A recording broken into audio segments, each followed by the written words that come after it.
मन में कभी सवाल नहीं उठता आपको कि जब हमने रोड टैक्स दे दिया तो ये टोल टैक्स क्यों देना? या तो हम रोड टैक्स नहीं भरे तब समझ में आता है, रोड टैक्स भी दे रहे हैं फिर टोल टैक्स क्यों? हमारे ही रोड टैक्स के पैसे से रोड बन रही है, फिर उसी पे चलने के लिए और टोल टैक्स क्यों?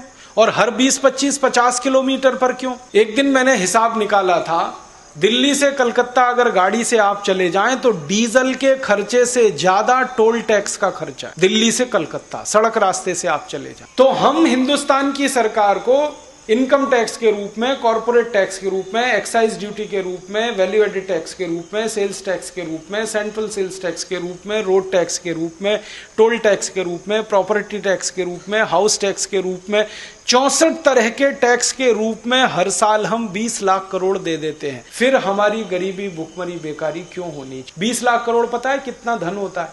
आप गिन नहीं सकते। साल भर तक अगर 1000 के नोट आपको दे दिए, 20 लाख करोड़ की रकम इतनी बड़ी है कि कैलकुलेटर पे लिख नहीं सकते आप, क्योंकि कैलकुलेटर में 12 अंक आते हैं और इसको लिखने में 16 अंक लगते हैं। अगर इस रकम का सोना खरीद लें हम तो ये इतनी बड़ी रकम है कि मध्य प्रदेश के एक एक राज्य की सड़क को सोने से बना सकते हैं। अब इतनी रकम हमने दे दी केंद्र सरकार को, राज्य सरकार को, स्थानीय सरकारों को, फिर भी वो गरीबी, भुखमरी, बेकारी दूर नहीं कर पाते, तो कहां जा रही है ये रकम? तब ध्यान में आता है कि अरे राजीव गांधी ने कहा था कि इस रकम का 85% तो घूसखोरी, लूटखोरी में ही चला जाता, और वो 84 में कहा था।